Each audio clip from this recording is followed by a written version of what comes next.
इससे पहले के 2 सेशंस के अंदर हमने संबंध से रिलेटेड पहले तो कॉन्सेप्ट को डिटेल में समझा था, उसके बाद आपके एनसीईआरटी के अकॉर्डिंग जो 1.1 प्रश्नावली है इसको कंप्लीट किया था। कक्षा 12वीं के संबंध एवं फलन के अंदर आज के सेशन के अंदर हम पहुंच चुके हैं इसके फलन के प्रकार के बारे में, यानी फलन पर पहुंच चुके हैं। तो आज के इस सेशन के अंदर हम फलन को समझने वाले हैं कि फलन क्या है। ठीक है, फलन को पहले इसके कॉन्सेप्ट को समझेंगे, फिर हम आपके जो प्रश्नावली 1.2 है इसको हम फिनिश करने वाले हैं। इसके हम बेहतरीन क्वेश्चंस को डिस्कस करेंगे। ठीक है, तो नजरें स्क्रीन पर। हेलो स्टूडेंट्स, मैं रविरंजन आप सभी का स्वागत करता हूं अड्डा 247 क्लास 12 हिंदी मीडियम। जैसे कि आप सभी देख पा रहे हो, कक्षा 12वीं के संबंध एवं फलन के अंदर आज के सेशन के अंदर हम पहुंच चुके हैं इसके फलन के प्रकार के बारे में, यानी फलन पर पहुंच चुके हैं। इससे पहले के 2 सेशंस के अंदर हमने संबंध से रिलेटेड पहले तो कॉन्सेप्ट को डिटेल में समझा था, उसके बाद आपके एनसीईआरटी के अकॉर्डिंग जो 1.1 प्रश्नावली है इसको कंप्लीट किया था। इसमें कुछ लास्ट के 4-5 क्वेश्चन बचे थे, वो सेम टू सेम वैसे ही थे जैसे कि क्वेश्चन हमने पहले बताए थे। यानी कि मैं आपको बता दूं भाई क्वेश्चन कौन कौन से, ये जो है आपके पास 12वें क्वेश्चन के बाद 12, 13, 14, 15 और 16 ये क्वेश्चन थे। ये क्वेश्चन बिल्कुल वैसे ही रिलेट कर रहे हैं, तो इसको आपको खुद से ही करना है, ये एज ए होमवर्क ही आपका रहेगा। ठीक है, अगर आपको फिर भी किसी प्रकार की कोई दिक्कत होती है तो आप कमेंट बॉक्स में भर के कमेंट कर देना कि सर इस पर इसको भी अलग से बताइए, तो मैं एक अलग से इसकी भी वीडियो बना दूंगा। लेकिन आज के इस सेशन के अंदर हम, जैसे कि ये चीज़ रिपीट हो रही थी बार बार, तो रिपीट वाले को छोड़ते हुए हम क्या कर रहे हैं, आगे की ओर चल रहे हैं, क्योंकि ये वाले को रिपीटेड को आप खुद भी करोगे तो ज़्यादा बेटर रहेगा, तो खुद से जरूर से ट्राई करना। ओके, तो आगे की ओर लेके चलते हैं। तो आगे की बात करें तो आज के इस सेशन के अंदर हम फलन को समझने वाले हैं कि फलन क्या है। ठीक है, फलन को पहले इसके कॉन्सेप्ट को समझेंगे, फिर हम आपके जो प्रश्नावली 1.2 है इसको हम फिनिश करने वाले हैं। इसके हम बेहतरीन क्वेश्चंस को डिस्कस करेंगे। ठीक है, बेहतरीन क्या, सभी क्वेश्चन को डिस्कस करेंगे जो भी आपके एनसीईआरटी में दिया हुआ है, क्योंकि आपकी एनसीईआरटी जो है वो आपके बोर्ड्स के लिए एकदम रामबाण होती है कि आपका आएगा तो सब कुछ यहीं से आएगा, ये बात का ध्यान रखना। ठीक है, तो नजरें स्क्रीन पर। तो यहाँ पर मैं आप सभी को बता दूं कि फलनों के बारे में, फलन की बात करें, बेसिकली फलन के जो प्रकार हैं वो क्या है, तो आपका ये एकाक फलन होगा या आच्छादक फलन होगा या एकाक एवं आच्छादक फलन रहेगा। ये 3 प्रकार के फलन आपको देखने को मिलते हैं। इन तीनों को डिटेल में समझेंगे कि ये एकाक फलन कब होता है, आच्छादक कब होता है और एकाक आच्छादक कब होता है। तो नजरें स्क्रीन पर। सबसे पहले आता है हमारे पास एकाक। ठीक है, अब ये क्या बात करें एकाक का, एकाक को हम कहते हैं क्या भाई, एकाक को 1-1 भी कहा जाता है, एकाक फलन यानी कि 1-1 फंक्शन, जिसे कि आप एकाक कह सकते हो, एकाकी है, और एकाक भी कह सकते हो, जिसे इंजेक्टिव भी नाम दिया जाता है। यानी कि 2 नाम है यहाँ पर, आप इसे एकाकी कहो चाहे एकाक कहो, इंग्लिश में 1-1 कहो या इंजेक्टिव कहो। डन। फलन कहलाता है यदि f के अंतर्गत x के भिन्न अवयवों के प्रतिबिंब में भिन्न होते हैं, यानी कि इसमें अगर अवयव भिन्न अलग अवयव से अलग अवयव पर जा रहा हो। कैसे, तो समझिए, जैसे कि मैं यहाँ पर आपसे कहूँ कि ये आपके पास आता है प्रांत। ठीक है, और ये प्रांत है जो कि आपका x है और यहाँ से y पर जा रहा है, ये परिसर है। इतनी बात कंफर्म। यहाँ से मैंने कहा कि आपका 1, 2, 3, 4, 5 और 6 है, ये आपका A, B, C, D, E और F है। चलो ठीक है, ये आ गया। अगर 1 से 1 पर ही जुड़ रहा है, कोई अलग नहीं है भाई, 1 से 1 पर ही जुड़ रहा है, कोई अलग नहीं है, तो ऐसी कंडीशन में क्या होगा, ऐसी कंडीशन में जब 1 से 1 पर जाता है तो उसे एकाक कहा जाता है, एकाकी कहा जाता है, 1-1 कहा जाता है। ठीक है, ये तो हो गया ग्राफिकली कि ऐसा आप होता है कि भाई एक से जुड़ता है। लेकिन जब आपको कोई फलन दिया रहता है तो उसमें क्या करना होता है, तो फलन के अंदर बार बार आपको ग्राफ बनाने की जरूरत नहीं है ऐसे वाली, क्योंकि अगर कई बार ऐसा होता है कि ऐसे ग्राफ आप बना भी नहीं सकते, इतना बड़ा क्वेश्चन खतरनाक हो जाता है तो उसमें बन ही नहीं पाता। तो वहां पर करना क्या होता है, यानी कि ये जो क्वेश्चन है फलन के साथ जो यूज होता है, इसमें ये होता है कि जब आप यहाँ पर देखोगे, कंडीशन क्या, एकाक की कंडीशन ये है कि जब आपके पास fx1 जो है वो fx2 के बराबर है, ठीक है, तब आपका x1 भी x2 के बराबर होना चाहिए। अगर ऐसी कंडीशन होती है तब आप उसे एकाक कहोगे। ठीक है, नहीं तो, ठीक है, ऐसी कंडीशन में एकाक कहोगे तब एकाक है। ठीक है, नहीं तो जब x1 आपका नॉट इक्वल टू x2 रहेगा तब ये आएगा क्या भाई, ये आपका बहु एक हो जाएगा, बहु एक होगा। ठीक है, बहु एक का मतलब क्या हो रहा है, जैसे कि मैं कहूँ यहाँ पर 7 है और ये 7 यहाँ पर ऐसे जा रहा है, तो आप देख पा रहे हो 2 भी f पर चला गया, 7 भी f पर चला गया, यानी बहुवचन एक की तरफ जा रहा है। तो बहुवचन जब एक की तरफ जा रहा है तो उसे बहु एक कहा जाता है। ठीक है, तो ये बहु एक का एग्जाम्पल होगा, इसको अगर मिटा दूँ तो उस कंडीशन में ये एकाक का एग्जाम्पल हो चुका है। किसका भाई, एकाक का एग्जाम्पल हो चुका है। डन, कोई दिक्कत नहीं है, एकदम ओके। तो ये आपका कॉन्सेप्ट था एकाक का और बहु एक का। अब इसके बाद हम चलते हैं नेक्स्ट पर, जो कि आता है आच्छादक आता है। आच्छादक यानी ऑन टू कहते हैं, या फिर आच्छादी यानी कि सब्जेक्टिव कहा जाता है। ठीक है। अब इसमें कहते हैं यदि f के अंतर्गत y का प्रत्येक अवयव, y के प्रत्येक अवयव x के किसी ना किसी अवयव का प्रतिबिंब है। भाई यहाँ पर हम देख पा रहे हैं y का प्रत्येक अवयव जो है x के किसी ना किसी अवयव का प्रतिबिंब है, तब उस कंडीशन में अर्थात प्रत्येक y के बिलोंग्स टू y के लिए x में ऐसे अवयव x का अस्तित्व है तो उसे f = y कहा जाता है। यानी कि सर समझ में नहीं आया तो समझिए, थोड़ा सा समझाने के लिए है। ये definition same to same NCERT में छपा हुआ है, लेकिन अब मैं इसको थोड़ा सा आसान भाषा में समझाता हूँ। कहना क्या चाह रहे हैं, कहना ये चाह रहा है कि आपके सामने अगर आपके पास दिया हुआ है x से आप y की तरफ जा रहे हो, जिसमें हमने यहाँ पर कहा तो यहाँ पर आपके पास क्या है, तो ये 1 2 3 4 5 और 6 इस तरह दिया हुआ है। यहाँ पर A B C D E और F दे रखा है। यहाँ से मैं कहता हूँ ये जुड़ता हुआ जा रहा है, भैया आपके सामने आ गया, ठीक है।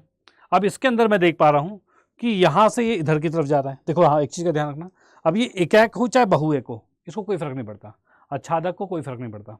आप एकाक हो बहुएक हो, मुझे कोई लेन देना नहीं है। लेन देना क्या है, तो आच्छादक के लिए बस इतनी सी बात ध्यान रखना कि आपके पास जो ये y दिख रहा है, इसमें हर एक अवयव जो होना चाहिए वो प्रांत के हर एक किसी न किसी अवयव का प्रतिबिंब होना ज़रूरी है, यानी उससे जुड़ा हुआ होना जरूरी है। अगर जुड़ा हुआ नहीं रहा और वो खाली छूट गया, जैसे कि आपको दिख रहा होगा यहाँ पर ये खाली छूट गया है, ठीक है। जब ये खाली छूट गया है तो ऐसी कंडीशन में आप कहोगे कि नहीं, हम नहीं है भैया, हम आच्छादक बिल्कुल भी नहीं है, यानी कि खाली नहीं छूटना चाहिए। अगर खाली छूट गया, ठीक है, तो ये आच्छादक नहीं होगा, ठीक है। तो इस कंडीशन में आप क्या कह पा रहे हो, ये खाली छूट चुका है,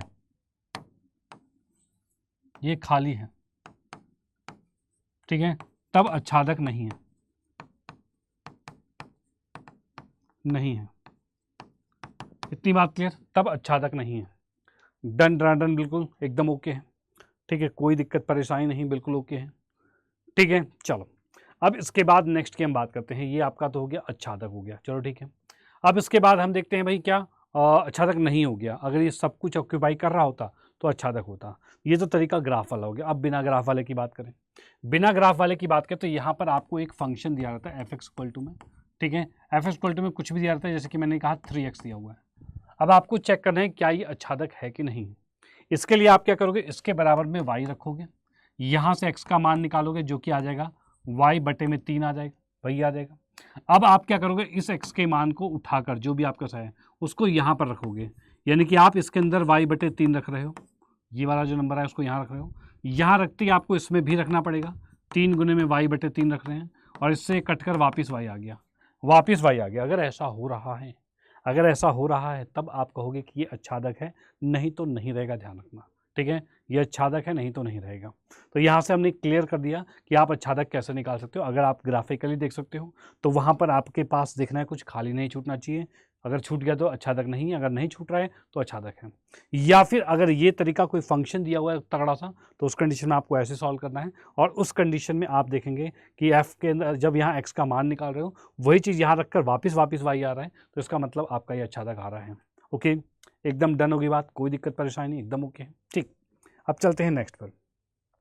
नेक्स्ट आता है कि भाई एकाक तथा आच्छादिक यानी 1 ऑन टू फंक्शन, जिसे कि कहा जाता है आच्छादी यानी बाइजेक्टिव फंक्शन कहा जाता है। यानी कि आप देख पा रहे हो कि जो आच्छादी आपके पास है भाई, ये आच्छादी जो है ये तब होता है जब आपका फलन एकाक और प्लस में आच्छादक होगा, एकाक प्लस में आच्छादक होगा। जब कोई भी फलन एकाक और आच्छादक दोनों ही होता है तब आप उसे एकाक आच्छादी कहते हो। इतनी बात कंफर्म, कोई दिक्कत नहीं है। तो ये मुद्दा था, कॉन्सेप्ट था जो कि आपका आच्छादक का था, ठीक है। अब एक एक करके हम समझते हैं। अच्छा, एक और चीज़ बता दूं कि जब कभी आपके पास कोई फलन आच्छादी होता है, ठीक है, यानी कि जब फंक्शन आच्छादी है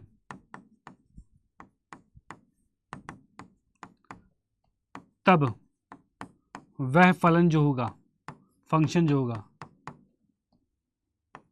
का प्रतिलोम यानी उसका इन्वर्स निकालना, प्रतिलोम का मतलब ये हो गया f इन्वर्स की बात की जाए, ठीक है, ये आपका संभव होता है, ठीक है, तब इसका प्रतिलोम निकालना संभव होता है, बात का ध्यान रखना। ये कॉन्सेप्ट पे ध्यान रखना, ठीक है, ये कॉन्सेप्ट भी आपको पता होना चाहिए क्योंकि इसके आधार पर एक बढ़िया वाला MCQ क्वेश्चन आपके सामने देखने को मिल जाता है, जो कि आपको प्रॉपर पता होना चाहिए। इतनी बात कंफर्म, ठीक है, बिल्कुल डन होगी बात, कोई दिक्कत परेशानी नहीं, एकदम ओके है, ठीक है। चलो चलते हैं नेक्स्ट पर, नेक्स्ट की हम बात करते हैं। अगला हमारे पास आता है यहाँ पर कि भाई आपके पास एक एग्जाम्पल सा है ग्राफ वाला, इसमें से आपको बताना है कि कौन सी चीज़ आपका एकाक है, कौन सा आच्छादक है, कौन सा एकाक आच्छादक दोनों है। यहाँ पर की हम बात करें फर्स्ट पर, फर्स्ट पर की अगर मैं बात करता हूँ तो यहाँ पर मैं देख पा रहा हूँ क्या चीज़ भाई, क्या ये एकाक है, तो हाँ भाई एक से एक पर जा रहा है तो एकाक है। तो यहाँ पर मैं कहता हूँ कि भाई ये आपका एकाक तो है, ठीक है। सेकंड, आच्छादक की बात करें तो, आच्छादक की बात करें तो उस कंडीशन में मैं यहां पर देखता हूं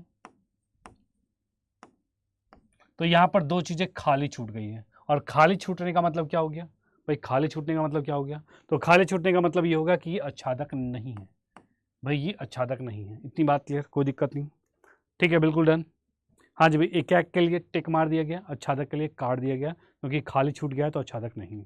ओके, अब चलते हैं नेक्स्ट पर, नेक्स्ट की बात करते हैं आगे क्या होने वाला है। यहां पर इसकी बात करें, क्या ये एकाक है,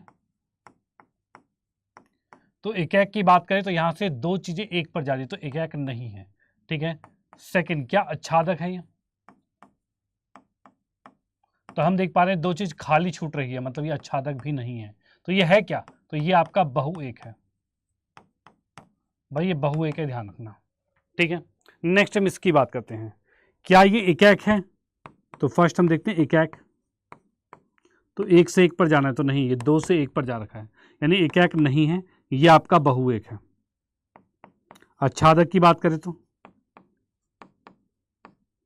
आच्छादक की बात करें इसमें कुछ खाली छूट रहा है, तो खाली नहीं छूट रहा, इसका मतलब ये आच्छादक है। और ये थर्ड पॉइंट में इसमें लिख देता हूं कि ये आपका बहु एक है भाई, ये बहु एक है, बहु एक है और आच्छादक है, एकाक नहीं है क्योंकि एक से एक पर नहीं जा रहा, खाली नहीं छूट रहा कोई सा, इसलिए आच्छादक भी है। इसकी हम बात करते हैं, ये वाला क्या, क्या ये एकाक है, तो फर्स्ट पॉइंट भाई एकाक, तो हाँ भाई है एकाक, क्योंकि आप देख पा रहे हो एक से एक पर ही जा रहा है तो एकाक हो जाएगा। सेकंड की हम बात करते हैं, सेकंड हमारे पास क्या है, आच्छादक की बात करते हैं,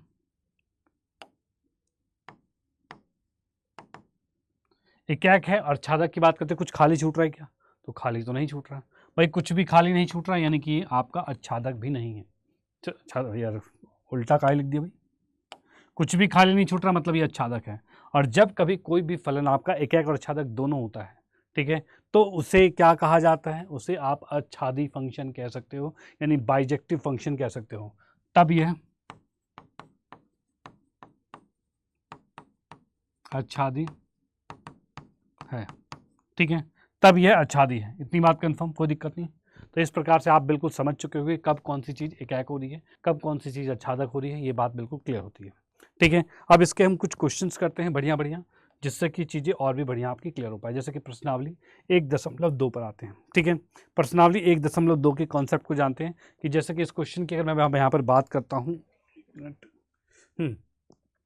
कि सिद्ध कीजिए कि f(x) जो है वो 1/x द्वारा परिभाषित है, यानी कि ये फंक्शन आपको परिभाषित है, जिसमें आपसे फंक्शन में कहा है कि रियल स्टार के साथ है, जो रियल स्टार तक जा रखा है, एकाक तथा आच्छादक है, स्पष्ट आच्छादक है, जिसमें कि स्टार से तात्पर्य ये हो रहा है कि सभी ऋणोत्तर वास्तविक संख्याएं का समुच्चय है, यानी कि आपके पास जो है वो आपके पास क्या हो रहा है, नेगेटिव नहीं है, ये बात का ध्यान रखना, ठीक है। यदि प्रांत आर स्टार को n से बदल दिया जाए, अगर आर स्टार को n से बदल दिया जाए, तब वो भी किसकी बदल रहे, प्रांत को, अगर n से बदल दिया जाए, तब यह सहप्रांत पूर्वतः आर स्टार ही रहेगा। तो यह क्या परिणाम सत्य होगा कि नहीं होगा, ये आपको बताना है। चलो हम चेक करते हैं। चेक करने की हम बात करते हैं तो यहाँ पर इसके हल पर मैं आता हूँ। फंक्शन आपको दे रखा है 1/x दे रखा है, इतनी बात क्लियर, ठीक है। आपसे कहा है आप इसमें आर रख रहे हो, नेगेटिव वाला नहीं रख रहे हो, पॉजिटिव आर रख रहे हो, चलो ठीक है पॉजिटिव आर रख रहे हो।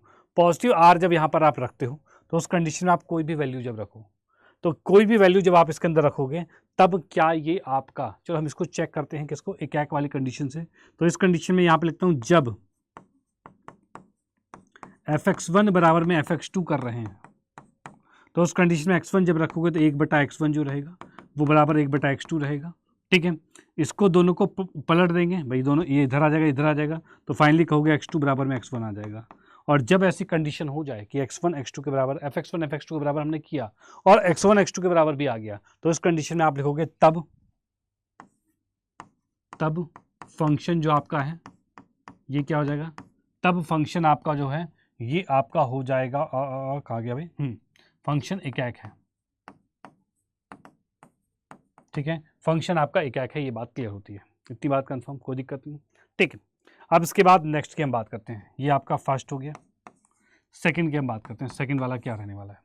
सेकंड की हम बात करेंगे तो यहाँ से हम देख पा रहे हैं फर्स्ट आ गया और सेकंड आ गया। सेकंड की बात करें, हाँ अच्छादक की बात करेंगे। अच्छादक के लिए क्या है, f x equal to 1/x आपके पास है, इसके इक्वल टू में y हमने रखा। अब मैं x को उधर भेजूंगा तो क्या हो जाएगा, तो 1/y बराबर में x हो जाएगा। अब यहाँ से 1/y को जब यहाँ रखते हो आप, तो उस कंडीशन में क्या हो, 1/x, x की जगह पर 1/y आएगा, इस y को ऊपर भेजोगे तो y आ जाएगा, यानी ये वापस y में कन्वर्ट हो गया।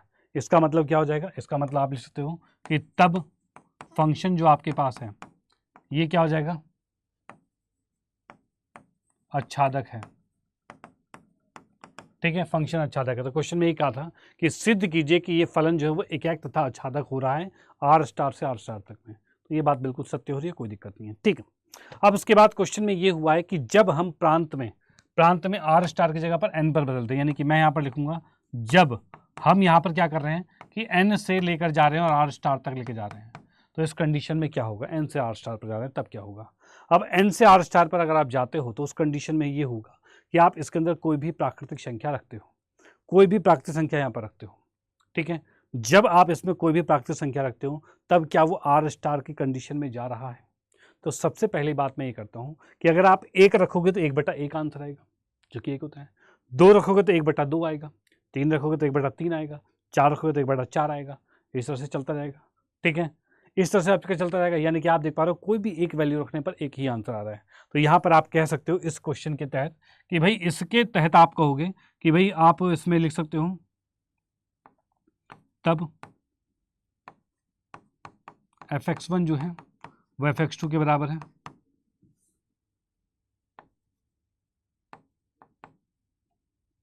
ठीक है, और तब आप यहाँ पे लिख दोगे x1 भी x2 के बराबर आ जाएगा, कोई दिक्कत नहीं है, ये बात हो जाएगी, कोई दिक्कत नहीं है, ये चीज़ हो जाएगा।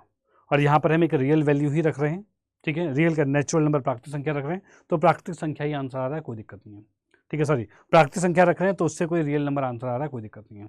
ठीक है, ये चीज़ एग्जिस्ट कर रही है, तो आपको लिखने का तरीका कुछ ऐसे ही है। आप इसको इस तरीके से ग्राफ के तौर पर बता सकते हो, जैसे कि आप इसी क्वेश्चन में ग्राफ बनाते हो, यहाँ पर ऐसे, यहाँ पर आपने बनाया तो आप यहाँ पर देख पा रहे हो 1 रखने पर आपका एक आंसर आएगा, 2 रखने पर 1/2 आएगा, 3 रखने पर 1/3 आएगा और 4 रखने पर 1/4 आएगा, और इस अकॉर्डिंग ये चलता जाएगा। और हर किसी के साथ एक के साथ ही जा रहा है, अलग अलग नहीं जा रहा, एक के साथ ही जा रहा है। तो ऐसा बनाने पर आप अनंत तक पता नहीं कहाँ तक जा सकते हो, इसके बीच में भी अनंत संख्याएं होती है जो कि हम लिख नहीं पाते। ठीक है, इसलिए आपको ये बनाने की ज़रूरत नहीं है, आपको सीधे यहाँ पर लिख देना है इस तरीके से, और इसके बाद लिख दोगे तब यह एकाक है, तब फंक्शन पर एकाक है। ठीक है, इस पर एकाक हो रहा है, इतनी बात क्लियर। ठीक है डन। अब इसके बाद हम चलते हैं नेक्स्ट पर। नेक्स्ट की हम बात करते हैं, इसी के अंदर आपके पास अच्छादक चेक करना था। ठीक है, फंक्शन के अंदर ही आप देख पा रहे हो n से आपके पास जा रहा है 1/में n से r स्टार पर जा रहा है, इतनी बात क्लियर। ठीक है, इस पर जा रहा है। अब आप इसमें देखोगे कि इसमें कोई चीज़ छूटनी नहीं चाहिए। अब मैं इसमें बता दूं कि अगर आप 1 रख रहे हो, ठीक है, तो 1 आंसर आ रहा है, 2 रख रहे हो तो 1/2 आ रहा है। ठीक है, 3 रख रहे हो तो 1/3 आ रहा है। डन। अगर मैं कहूं कि सर आंसर 2 कब आ रहा है, 1 से बड़ा आंसर कब आ रहा है, तो 1 से बड़ा आंसर तो कभी नहीं आ रहा। आप 1 रखोगे तो 1 आंसर आ जाएगा, 2 रखोगे तो 1/2 यानी 1 से कम हो गया, तो वो कम ही होगा, 1 से बड़ा आंसर नहीं आएगा। तो आप यहां पर देख कह सकते हो कि भाई इसके अंदर परिसर में 1 से बड़ी संख्या x बिलोंग्स टू n पर, यानी नेचुरल नंबर प्राकृतिक संख्या पर संभव नहीं है। ठीक है, इस पर संभव नहीं है, बात का ध्यान रखना। ओके, बिल्कुल डन है। भैया इस पर संभव बिल्कुल भी नहीं है, ये बात का बिल्कुल ध्यान रखना है। ठीक है, इसमें कोई दिक्कत परेशानी नहीं, बिल्कुल ओके है। ठीक है, कोई परेशानी नहीं, बिल्कुल ओके है भाई। हम देख पा रहे हैं इस पर संभव बिल्कुल भी नहीं हो रहा है। चलो ठीक है, बहुत बढ़िया। तो वही चीज़ हमें यहाँ पर बतानी थी, तो कि भाई ऐसा संभव है क्या? तो भाई फिलहाल तो संभव बिल्कुल भी नहीं है। ठीक है, इस पर संभव बिल्कुल नहीं हो रहा, ये आपका एक से बड़ी संख्या दे ही नहीं रहा, यानी कि हम लिखेंगे तब यह आच्छादक नहीं है। ये क्वेश्चन भी हमारा क्लियर होता है और आपको इसी प्रकार से लिखना है। और मैं आपको बता दूं कि ये प्रश्न अगर आपके सामने आया, तो जैसे कि आया हुआ भी है, तो अगर आता है तो ये आपका 5 नंबर में प्रश्न आता है, जो कि एक बड़ा नंबर होता है, बहुत ही बड़ा नंबर है, समझ सकते हो। तो ये क्वेश्चन भी क्लियर होता है। चलते हैं नेक्स्ट पर, नेक्स्ट क्वेश्चन की बात करते हैं। अगला प्रश्न क्या रहने वाला है? तो भाई अगला प्रश्न आप सभी के सामने ये आ चुका है। इस क्वेश्चन की अगर मैं बात करता हूँ तो यहाँ पर हम देख पा रहे हैं क्या चीज़ है कि भाई अब आपको बताना है फलनों में एकाक और आच्छादी दोनों चेक करना है। क्वेश्चन क्या है sir? Question f x equal to x square, f x equal to x square, f x equal to x square, sir तीनों सेम क्वेश्चन है? नहीं बेटा, सेम नहीं है। यहाँ पर देखिए, यहाँ पर फंक्शन ये चीज़ बदला हुआ है और मोस्टली बच्चा इसका ध्यान ही नहीं देता, बोलता है ये तो एक्स्ट्रा लिखा था ऐसे ही। ठीक है, तो एक्स्ट्रा नहीं है, इसी के अकॉर्डिंग क्वेश्चन बदल जाएगा भैया, क्वेश्चन बदल जाएगा इसी के अकॉर्डिंग। जैसे कि एफ एक्स इक्वल टू में एक्स स्क्वायर है। अब इसकी अगर मैं बात करता हूँ, फर्स्ट वाले कॉन्सेप्ट की बात करता हूँ, एफ एक्स इक्वल टू में एक्स स्क्वायर है। अब इसमें अगर मैं वैल्यू रखता हूँ एफ में 1 रखता हूँ तो आपका आंसर 1 देगा। अगर मैं एफ के अंदर वैल्यू -1 रखता हूँ, -1 तो रख नहीं सकते इसमें, ठीक है, 1 पर 1 आएगा, 2 पर 4 आएगा, 3 पर 9 आएगा, इस तरह चलेगा। ठीक है, 1 पर 1 आएगा, ठीक है, 2 पर 4 आएगा और 3 पर 9 आएगा, इस प्रकार से चल रहा है शोन। यानी कि एक पर एक ही वैल्यू आ रही है। तो यहाँ आप कह सकते हो कि भाई तब फंक्शन जो है वो एकाक है, क्योंकि आप देख पा रहे हो एक पर एक ही वैल्यू आ रही है, अलग वैल्यू नहीं आ रही। यानी कि आप कभी भी ऐसा नहीं करते कि दो अलग वैल्यू रखो और सेम आंसर आ जाए, ऐसा संभव नहीं है। हर एक के लिए एक ही आंसर आ रहा है, इकलौता आंसर आ रहा है, तो ये एकाक हो गया। अच्छा की बात करें तो यहाँ पर क्या है, यहाँ पर मैं देख पा रहा हूँ कि आप एक आंसर दे रहे हो और 4 आंसर दे रहे हो, 2 आंसर नहीं दे पा रहे। इसका मतलब आप देख पा रहे हो परिसर में दो जो है, ठीक है, 2 का कोई या फिर 2 किसी भी प्रांत के अवयव का प्रतिबिंब नहीं है।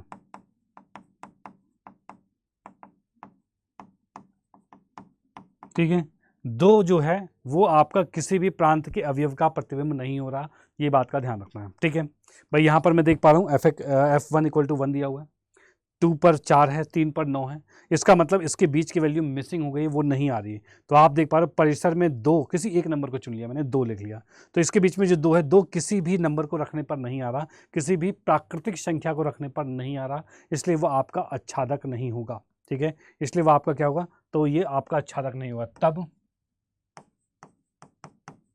फंक्शन आच्छादक नहीं है,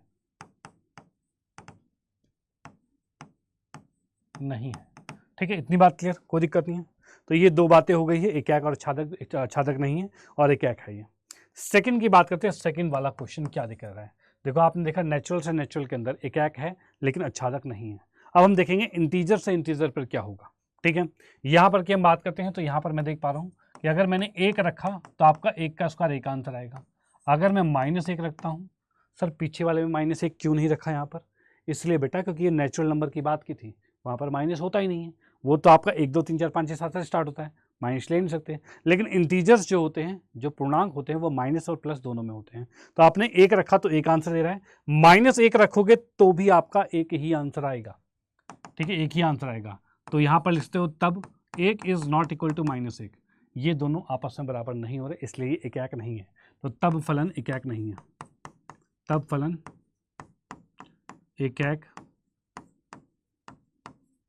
नहीं है। ठीक है, तब फलन एकाक नहीं है, इतनी बात क्लियर, कोई दिक्कत नहीं। ठीक है डन, चलो अब इसी के बाद हम चलते हैं सेकंड वाले पोर्शन। सेकंड तो आपका हो गया है, और ठीक है, 1 -1 के बराबर नॉट इक्वल टू -1 हो गया है, चलो बहुत बढ़िया। और ठीक है, कोई दिक्कत नहीं। अब इसके बाद इसी में आच्छादक को चेक करेंगे। आच्छादक को जब मैं चेक करता हूँ तो फिर से वही बात, आप इसके अंदर जब दो रखोगे दो, ठीक है, एक रखोगे तो एक आंसर आएगा, दो रखोगे तो चार आएगा, लेकिन इसके बीच की संख्या छूट जाएगी। तो फिर से आप सेम लाइन यहाँ पर रिपीट कर सकते हो, क्या कि यहाँ पर लिख सकते हो फलन में, फंक्शन में, ठीक है, दो का कोई, दो किसी का भी, किसी प्रांत के अवयव का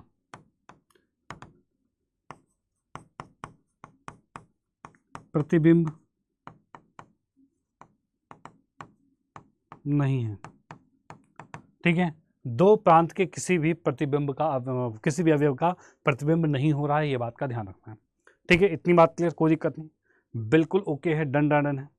ठीक है, अब देखो क्या हुआ है, जैसे ही आपने इंटीजर चेंज किया, आपका एक था वो नहीं रहा, आच्छादक सेम रह गया, कोई बात नहीं, आच्छादक सेम रह गया, लेकिन एक तो हो गया सही, और भी आच्छादक क्या हो गया, वो तो भाई था कि दोनों में ही नहीं आ रहा है। नेक्स्ट हम देखते हैं जब रियल से रियल पर जाएंगे तब क्या होगा। तो रियल से रियल पर जाने की कंडीशन में, उस कंडीशन में थर्ड पार्ट के अंदर मैं देख पा रहा हूँ फंक्शन आपके पास क्या है, एक्स स्क्वायर है, और ये रियल से रियल पर जा रहा है। ठीक है, रियल से रियल पर जा रहा है। अगर मैं यहाँ पर लिखता हूँ भाई क्या, रियल से रियल पर जाते हैं, और ये लिख दिया fx1, रियल से रियल पर जाएंगे तो अगर मैं इसके अंदर 1 रखता हूँ तो 1 आ रहा है, और -1 रखूँगा तो भी 1 आएगा। इसका मतलब तब फंक्शन एक नहीं है, नहीं है, क्योंकि हम यहाँ पर देख पा रहे हैं क्या चीज़, दो अलग अलग वैल्यूज़ 1 और -1 पर सेम आंसर आ गया, इसका मतलब ये एक नहीं होगा। ठीक है, तो यहाँ पर थोड़ा सही से लिख दूँ, तब फंक्शन जो आपके पास है ये आपका एक नहीं है। इतनी बात कंफर्म। अब आते हैं आच्छादक पर। आच्छादक की अगर मैं बात करता हूँ तो यहाँ से मैं देख पा रहा हूँ कि अगर मैं फंक्शन के अंदर रियल वैल्यू रखूँ और रियल आंसर आए, तो आपको एक चीज़ तो पता है कि आप कभी भी देखोगे कि इसके अंदर नेगेटिव रखो चाहे पॉजिटिव रखो, स्क्वायर से पॉजिटिव कर देगा। यानी कि आप इसके अंदर देख सकते हो तथा फंक्शन में ठीक है, नेगेटिव संख्या जो है भाई, नेगेटिव संख्या है किसी भी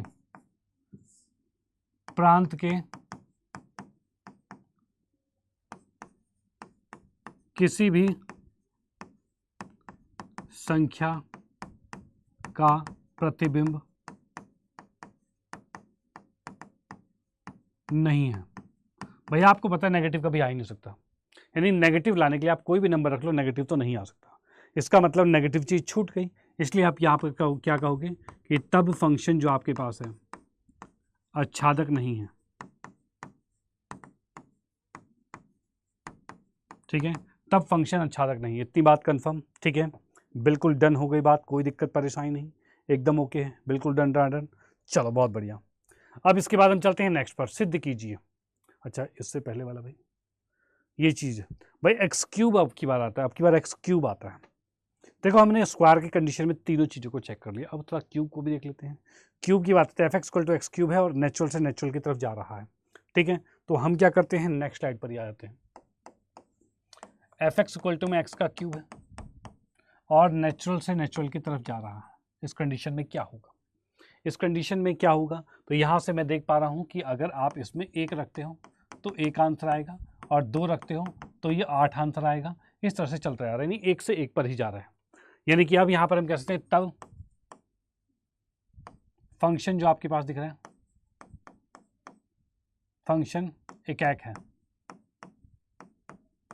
ठीक है, उसके बाद हम यहाँ पर देखेंगे क्या भाई, फिर से वही लाइन, इसके बीच की संख्या तो छूट गई, इसके बीच की संख्या छूट गई है। इसका मतलब आप यहाँ पर से देख सकते हो कि इसके बीच में संख्या 2 लिख लिया, 2 का प्रांत में,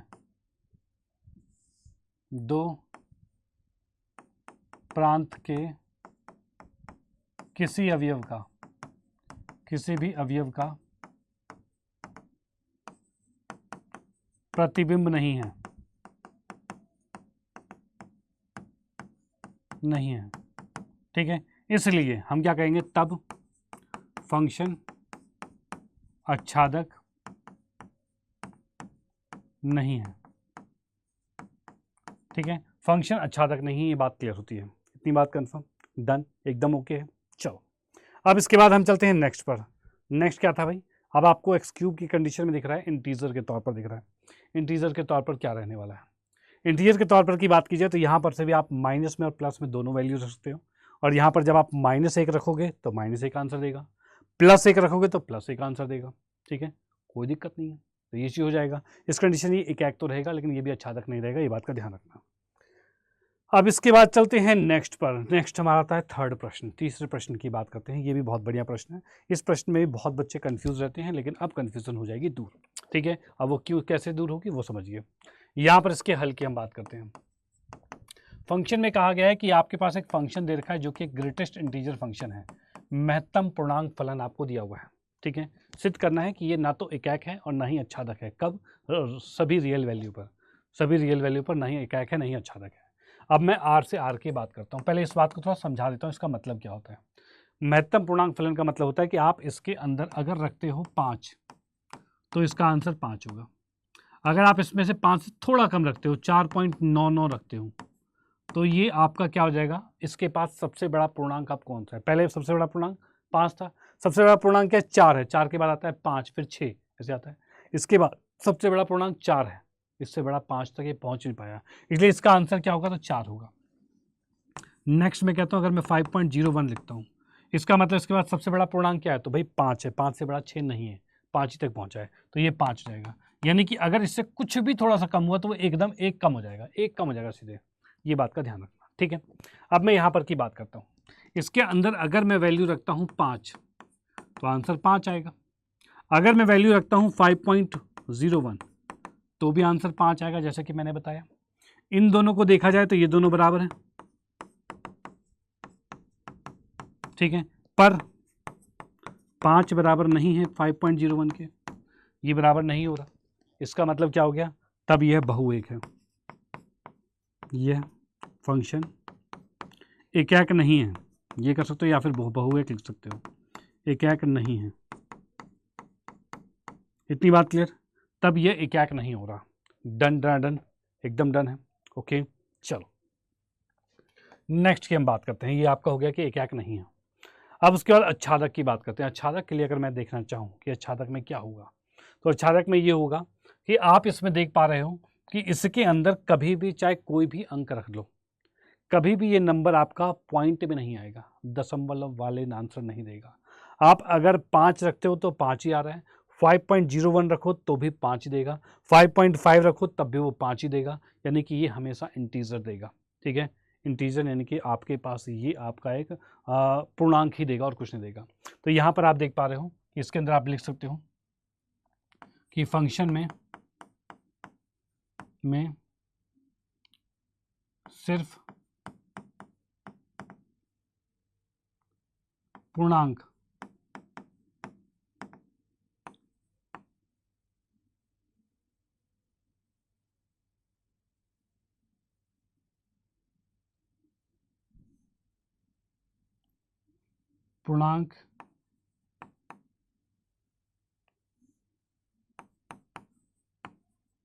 ही प्रांत के सभी अवयव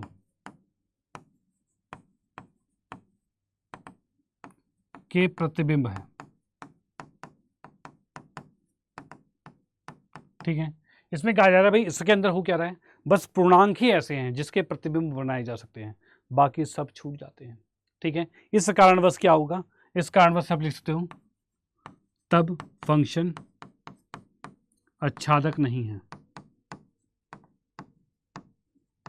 नहीं है भाई, तब फंक्शन आच्छादक नहीं, ये बात का ध्यान रखना, ठीक है, ओके। डन डन डन, बिल्कुल कोई दिक्कत परेशानी नहीं, ठीक है। इसको मैं थोड़ा सा साइड कर दूं कि भाई ये वाली बात अलग थी, ये अलग से समझाने के लिए था, ठीक है। और बाकी ये बात कंफर्म हो गई है, इसमें कोई दिक्कत परेशानी नहीं, एकदम ओके है, बिल्कुल डन है। फटाफट से बताइए कि यस सर, मुद्दा बिल्कुल क्लियर हो चुका है, कोई दिक्कत नहीं है। चलते हैं नेक्स्ट पे, नेक्स्ट क्वेश्चन की बात करते हैं।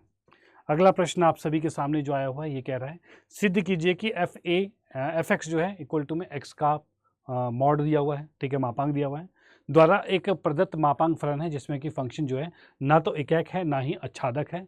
ये सिद्ध करना है जहाँ एक्स जो है मॉड एक्स जो है वो एक्स के बराबर एक्स है यदि एक्स धन या शून्य होता है तो इस कंडीशन में, तथा एक्स का मॉड जो है बराबर -1 यदि एक्स ऋण है तो, ठीक है। चलो इसके बारे में बता देता हूँ पूरा किस प्रकार से इसे सिद्ध करना है। तो इसकी अगर मैं बात करता हूँ तो यहाँ से हम देख पा रहे हैं इसके अंदर क्या चीज़, तो इसके अंदर देख पा रहे हैं कि फंक्शन आपको दिया हुआ है क्या भाई, फंक्शन आपको दे रखा है मॉड एक्स दे रखा है, फंक्शन आपको मॉड एक्स दिया हुआ है, चलो ठीक है, फंक्शन मॉड एक्स दे रखा है। इस मॉड एक्स के तहत मैं यहाँ पर ये कह सकता हूँ कि जब आप इसके अंदर -1 रखोगे, क्योंकि रियल से रियल जा रहा है तो -1 रखते ही ये क्या हो जाएगा, -1 का मॉड यानी 1 आंसर दे रहा है। अगर आप +1 रखते हो तो भी आपका 1 का मॉड क्या होगा, 1 ही आंसर देगा। अब मैं यहाँ पर कहता हूँ -1 बराबर में 1 आ रहा है, लेकिन -1 इज़ नॉट इक्वल टू 1 आ रहा है, फंक्शन तो बराबर है लेकिन उसकी वैल्यूज़ बराबर नहीं है, इसलिए ये आपका फलन जो है, तब फंक्शन जो आपके पास है ये एकाक नहीं है, एकाक नहीं है, ये बात का ध्यान रखना कि फंक्शन एकाक नहीं हो रहा। Okay done. चलो अब इसके बाद चलते हैं नेक्स्ट पर, नेक्स्ट की हम बात करते हैं। नेक्स्ट की अगर बात करूँ तो यहाँ पर से मैं देख पा रहा हूँ कि फंक्शन में आच्छादक को अगर चेक किया जाए तो मैं यहाँ पर सेकंड वाले की बात करता हूँ कि नेगेटिव फलन में जो नेगेटिव नंबर आपके पास है, ठीक है, नेगेटिव जो है, ठीक है, फलन में नेगेटिव परिसर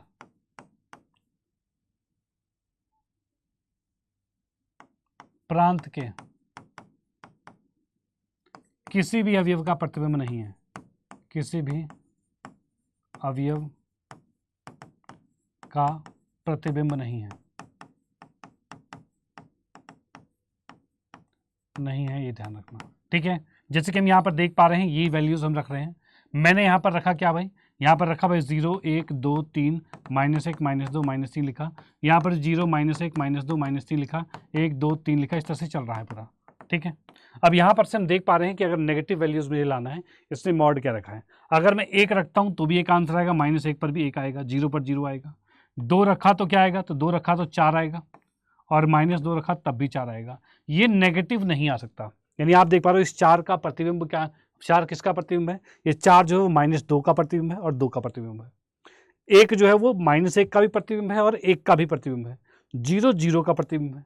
लेकिन ये जो नेगेटिव नंबर्स हैं ये किसी का भी प्रतिबिंब नहीं बन पा रहा है, वही कहा गया है नेगेटिव जो परिसर के अंदर है वो प्रांत के किसी भी अवयव का प्रतिबिंब नहीं बन पा रहा, और नहीं बनने के कारण से ये खाली छूट जा रहा है, इसलिए आप कहोगे कि ये आच्छादक नहीं है। तब मैंने यहाँ पर लिख दिया, तब फंक्शन जो आपके पास है आच्छादक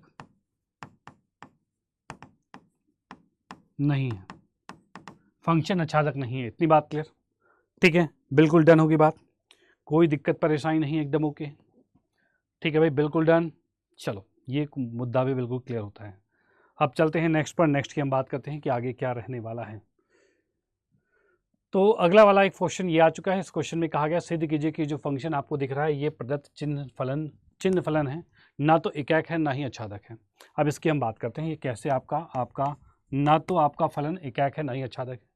अब मैं यहाँ पर देखता हूँ कि अगर मैं इसके अंदर वैल्यूज़ को रखता हूँ, क्या रखूँ भाई, अगर मैं इसके अंदर वैल्यूज़ को रखा, मैंने 1 रखा, 1 पर क्या आंसर देगा सर, अगर x का मान आप 0 से बड़ा लोगे तो 1 आंसर आएगा, हमने 1 लिया मतलब वो 0 से बड़ा है तो इस पर 1 आंसर आ रहा है।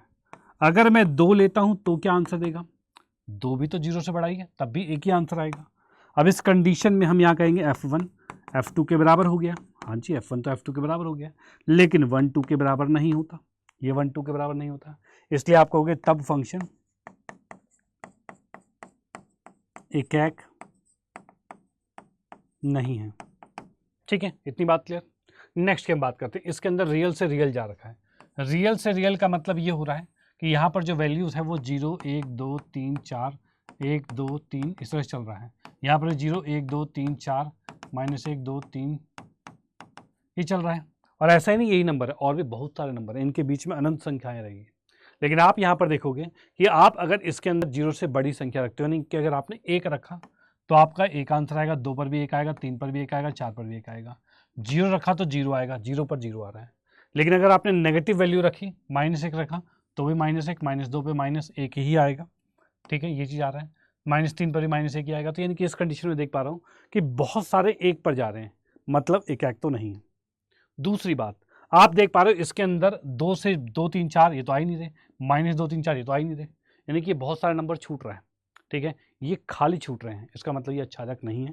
यानी कि मैं यहाँ पर कह सकता हूँ तथा आप यहाँ पर देख पा रहे हो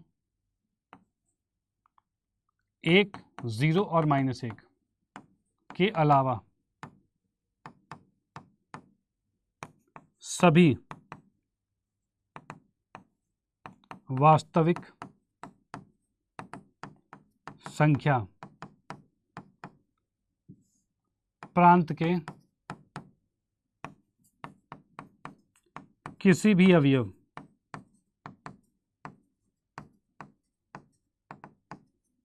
का प्रतिबिंब नहीं है।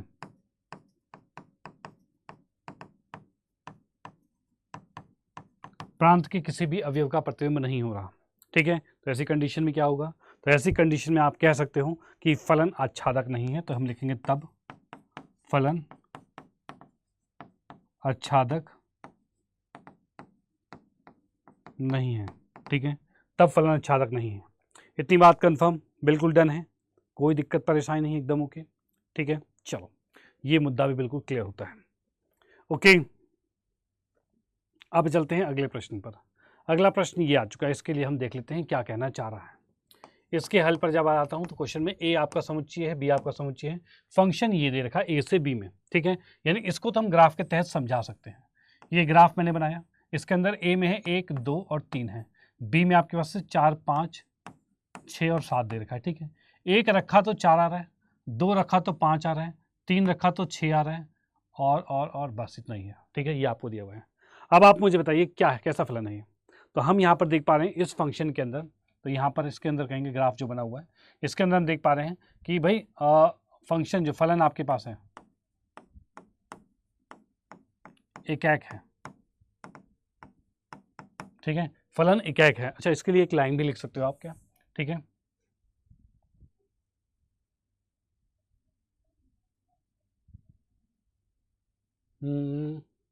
ये आपका प्रांत हो गया और ये परिसर हो गया, ए से बी की तरफ जा रहे हैं। ठीक है, ए के सभी अवयव के अलग अलग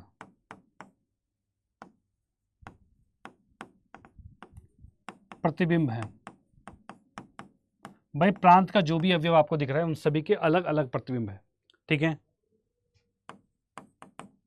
तब फंक्शन जो है ये आपका एकाक होगा, फलन जो है एकाक है। इतनी बात क्लियर, कोई दिक्कत नहीं। ठीक है, नेक्स्ट बात, ये फर्स्ट बात हो गई। सेकंड बात आच्छादक के लिए क्या है, तो यहाँ पर मैं देख पा रहा हूँ ये 7 खाली छूट गया है, 7 खाली छूट गया है। तो हम यहाँ पर लिखते हैं परिसर में 7 किसी भी प्रांत का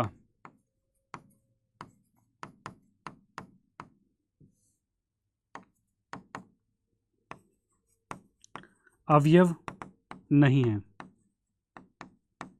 ठीक है, परिसर में 7 किसी भी प्रांत का अवयव नहीं है, इसलिए हम क्या कह सकते हैं, इसलिए हम कह सकते हैं कि फलन आच्छादक नहीं होगा। क्या भाई, फलन आच्छादक नहीं होगा। तो हम यहाँ पर लिखेंगे तब फलन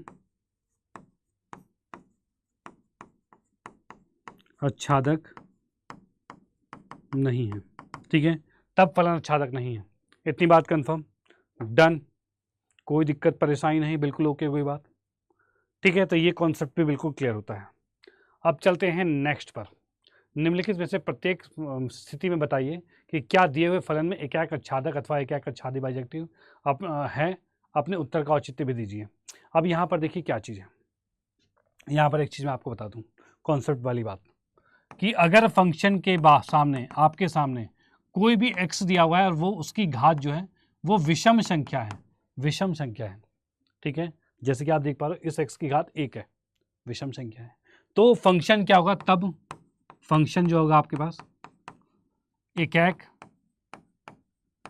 प्लस आच्छादक दोनों है, ठीक है, डन। लेकिन अगर फंक्शन आपका x की पावर 2n है, मतलब सम संख्या है, जैसे कि आप यहां देख पा रहे हो सम संख्या है, तब ये क्या हो जाएगा, ना तो एकाक ना आच्छादक, ठीक है। इस बात का ध्यान रखना, ना एकाक होगा ना आच्छादक होगा। वही चीज़ यहाँ पर होगी, यहाँ पर भी आप बिल्कुल इसको क्लियरिफाई कर सकते हो कि किस तरह से एकाक, देखो आंसर मैंने बता दिया है, ये आपका एकाक आच्छादक है, ये एकाक आच्छादक नहीं है, इसको आपको खुद क्लियर करना है, ये आपका होमवर्क के तौर पर रहेगा, ठीक है, ये आपका होमवर्क के तौर पर रहने वाला है। तो चलते हैं नेक्स्ट क्वेश्चन पे। अगला प्रश्न आपका 8वां प्रश्न है आपके एनसीईआरटी 1.2 एक्सरसाइज का। तो यहाँ पर हम देख पा रहे हैं कि मान लीजिए ए तथा बी दो समुच्चय हैं, चलो ठीक है, अच्छी बात है। अब इसका सिद्ध कीजिए कि एफ ए क्रॉस बी जो है वो एक बी क्रॉस ए आपका इस अकॉर्डिंग फलन चल रहा है, कि आप ए क्रॉस बी रख रहे हो तो बी क्रॉस ए आपके सामने बन रहा है, ठीक है। अब इस प्रकार आपको कहा गया कि एफ ए बी जो है वो बी ए के बराबर है। अब ये कहा गया कि एकाकी आच्छादी फंक्शन है, बाइजेक्टिव फलन है, ये आपको बताना है कि भाई है कि नहीं है, ठीक है, ये आपको बताना है। ओके डन, ठीक है। अब इस प्रकार हमें देखना है कि एक आपका एकाकी आच्छादी फलन है, ये कैसे होने वाला है, सिद्ध करना है। मैं यहाँ जहाँ जैसे कि आप देख पा रहे हो सिद्ध कीजिए, तो सिद्ध कीजिए मतलब हमें फंक्शन को सिद्ध करना है कि ये आपका ए बी जो है वो बी ए के बराबर आ रहा है, इस अकॉर्डिंग चल रहा है।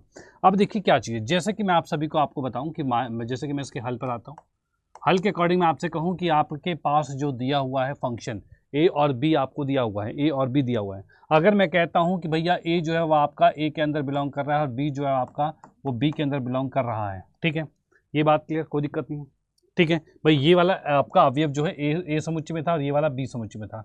अगर मैं बात करता हूँ कि ए क्रॉस बी की बात करूँ, ए क्रॉस बी की बात करूँ, तो इस कंडीशन में आपके पास क्या होगा, ये आपका आ जाएगा ए पहले वाला अवयव पहले से आएगा और दूसरे वाला दूसरे से आएगा, ये बात का ध्यान रखना, ठीक है। और दूसरी बात करें उल्टे की, अगर मैं बी क्रॉस ए की अगर मैं बात करता हूँ तो उस अकॉर्डिंग क्या होगा, तो उस अकॉर्डिंग ये होगा कि बी के अंदर जो अवयव था वो पहले आएगा और ए वाला ये बाद में आएगा, ये बात का ध्यान रखना, ठीक है। इतनी बात क्लियर, कोई दिक्कत नहीं है। अब यहाँ पर हम क्या करने वाले हैं, यहाँ पर ये करने वाले हैं कि आपके पास इसमें अगर इसमें लिखा हुआ है कि फंक्शन जो दिया हुआ है इसमें आप ए और बी रखते हो, फंक्शन में अगर ए बी रखते हो तो आपका आंसर बी ए आ जाएगा, आपका आंसर बी ए आ जाएगा, ठीक है, ये आपके सामने आ जाएगा। अब इसमें हम बात करते हैं एकाक कब होता है।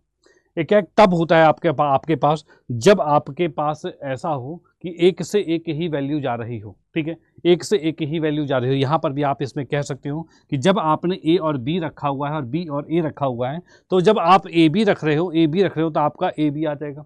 और जब इसी को पलट कर आप रखोगे, जैसे कि क्वेश्चन में कहा गया है कि ए बी है तो उसका उल्टा बी हो जाएगा, यानी कि आपके पास अवयव ही दो बन रहे हैं। यानी कि मैं आपके पास कहूँ कि एक समुच्चय ये वाला था, ये था, इसके अंदर ए और बी था और इसके अंदर आपके पास बी और ए है, ठीक है। ये कब है, जब ए क्रॉस बी आपके पास था, और ये आपका है जब ए क्रॉस बी क्रॉस ए है, ये हो जाएगा डन। अब इससे इस पर जाएगा, यानी कि यहाँ से हम इसकी तरफ जा रहे हैं, यहाँ से इसकी तरफ जा रहे हैं, ये बात बिल्कुल ओके होती है, डन भाई। इसको हम इस तरफ लेकर जा रहे हैं, डन, कोई दिक्कत नहीं है। चलो भाई ये हम इस तरफ लेकर चल रहे हैं। अब यहाँ से मैं देख पा रहा हूँ ए बी रखा तो बी आपके सामने आ रहा है, क्या होगा भाई, ए बी रखा तो बी आ रहा है, हाँ जी आ रहा है। तो क्या ये एक से एक पर जा रहा है, तो भाई हाँ जा रहा है। यानी इस अकॉर्डिंग आप ये कह सकते हो कि आपके पास यहाँ पर जब आप इसके अंदर वैल्यूज़ को रख रहे हो तो वो एक से एक पर ही जा रहा है, जैसे कि आप ये ग्राफ बनाकर बिल्कुल दिखा सकते हो। तो आप यहाँ पर लिखते हो कि भाई तब फलन एकाक है, भाई तब फलन एकाक है। दूसरी बात यहाँ पर हम क्या देख पा रहे हैं, इसमें कुछ भी एलिमेंट खाली नहीं छूट रहा। ऐसा नहीं कि कुछ एलिमेंट है जो खाली छूट रहा हो, नो, इसमें कोई भी एलिमेंट खाली नहीं छूट रहा है। तो इस अकॉर्डिंग क्या कहोगे, तथा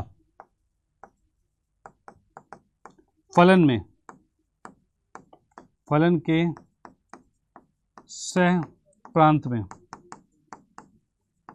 कोई अवयव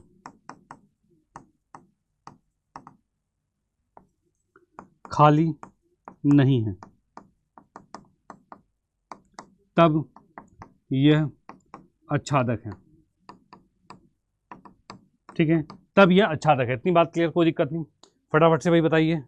भाई देखो अगर चीज़ें बिल्कुल क्लियर हो रही है फटाफट से भाई आप लोग बिल्कुल कमेंट कर सकते हो, yes sir everything is okay, बिल्कुल ओके है, कोई दिक्कत परेशानी नहीं है, बिल्कुल ओके है।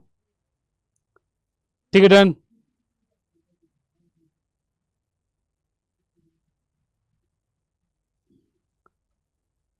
ठीक है, बाकी आप इसके अंदर वैल्यूज को अलग अलग लेकर भी, यानी कोई एग्जांपल लेकर भी सॉल्व कर सकते हो। जैसे कि आपने यहाँ पर 2 3 ले लिया, यहाँ पर आपने 3 2 ले लिया, उस अकॉर्डिंग भी आप यहाँ पर सॉल्व कर सकते हो, ये बात का ध्यान रखना। ठीक है, वैसे भी आप सॉल्व करके दिखा सकते हो और आप ऐसे ऐसे भी डायरेक्टली कर सकते हो। ठीक है, अब चलते हैं नेक्स्ट पर, नेक्स्ट की बात करते हैं। अगला प्रश्न आपके सामने जो आने वाला है वो प्रश्न ये दिया हुआ है कि मान लीजिए कि एक समस्त n जो है, n की बात करें, वो एक नेचुरल नंबर आपको कहा गया है। फंक्शन जो आपको दे रखा है n+1/2 यदि n विषम संख्या है, n/2 यदि n सम संख्या है। ठीक है, अब क्वेश्चन में कहा गया है द्वारा परिभाषित फलन f जो है n से n पर जा रहा है, यानी n से n पर जा रहा है। ठीक है, बतलाइए क्या भाई कि क्या फलन f एकाकी आच्छादी बाइजेक्टिव फंक्शन है कि नहीं, ये आपको बतलाना है। अपने उत्तर का औचित्य भी दीजिए, यानी कि रीजन भी बताना है। चलो ठीक है, बता देंगे। यहाँ पर क्या हम बात करते हैं, जैसे कि मैं इसको अगर ग्राफिकली तौर पर यहाँ पर कहना चाहूँ तो यहाँ पर हम क्या देख पा रहे हैं, यहाँ पर आपके पास नेचुरल से नेचुरल तक जा रहा है। यहाँ पर 1 2 3 4 5 6 डॉट डॉट जाएगा, यहाँ पर भी 1 2 3 4 5 6 7 डॉट डॉट जाएगा। तो इस प्रकार से चल रहा है, कोई दिक्कत नहीं। ठीक है, अब ये नेचुरल से नेचुरल की तरफ हम जा रहे हैं, तो नेचुरल की अगर हम बात करते हैं तो यहाँ पर हम क्या देख पा रहे हैं, n एक विषम संख्या, विषम संख्या की बात करें कि अगर मैं 1 3 5 7 लेता हूँ, तो अगर मैं 1 लूँगा तो यहाँ 1 और 1 2, 2/2 1 आ जाएगा। यानी कि अगर आप 1 लेते हो तो आपका आंसर 1 आएगा, 1 लेते हो तो आपका आंसर 1 आएगा। यानी कि आप इसके अंदर देख पा रहे हो, इसके हल पर यहाँ पर लिखोगे कि आपने जब विषम संख्या 1 लिया तो उस कंडीशन में आपका आंसर कितना आ रहा है, तो 1 + 1/2 यानी कि आपका आंसर 1 आ रहा है। अगर आप इसी के अंदर देते हो 2, तो 2 लेने पर क्या होगा, 2 लेने पर 2/2, क्योंकि 2 एक सम संख्या है तो आपको ये यूज़ करना पड़ेगा, तो ये 2/2 आएगा जो कि 1 आ रहा है। यानी कि अगर आपने 2 लिया तब भी वो 1 आ रहा है। अब यहाँ पर आप क्या देख पा रहे हो, आप ये देख पा रहे हो कि आपका f1 जो है वो आपके f2 के बराबर आ रहा है, पर 1 2 के बराबर नहीं होता, तो यहाँ पर लिख दोगे तब फंक्शन जो आपका है वो एकाक नहीं है, एकाक नहीं है। ठीक है, डन। ये फंक्शन आपका एकाक नहीं होगा। इतनी बात क्लियर होती है, कोई दिक्कत परेशानी नहीं, बिल्कुल ओके है, एकदम डन डन है। थम्स अप कर दो कि यस सर, मुद्दा क्लियर। ठीक है, तो यहाँ से हमने देखा कि ये फलन जो है वो एकाक आच्छादी यानी कि बाइजेक्टिव फंक्शन है कि, तो ये आपका एकाक ही नहीं है। तो अगर जब कोई भी फलन एकाक नहीं होता, इसका मतलब वो बाइजेक्टिव नहीं होगा, यानी कि वो आपका एकाक आच्छादी नहीं होगा। एकाक आच्छादी के लिए दोनों होना जरूरी था, एक ही को हमने रॉन्ग कर दिया, तो इतने पर भी क्वेश्चन छोड़ दो, कोई दिक्कत नहीं। ठीक है, बाकी अगर आपको आच्छादी लगाना करना है तो सॉल्व कर सकते हो, कोई दिक्कत नहीं। जैसे कि आपने यहाँ पर 3 रखा, अगर आप इसमें 3 रखोगे, 3 + 1 4, 4/2 2 होता है, तो 3 रखते 2 आएगा, 4 रखते भी 2 आएगा। ठीक है, यानी कि आप यहाँ पर देख पा रहे हो हर एक एलिमेंट ऑक्यूपाई होगा, कोई दिक्कत नहीं है। आच्छादक है, ये आच्छादक रहेगा, लेकिन ये आपका एकाक नहीं है। ठीक है, ये आपका एकाक नहीं, आच्छादक रहेगा ये। इतनी बात क्लियर, कोई दिक्कत नहीं। हाँ जी भाई, एकदम डन है। ओके, चलो अब चलते हैं नेक्स्ट पर। नेक्स्ट की हम बात करते हैं, अगला वाला क्या रहने वाला। अच्छा, मैं यहाँ पर लिख देता हूँ ये एकाक नहीं है, इसका मतलब मैं यहाँ पर लिख दूंगा तब फलन एकाक आच्छादी जो है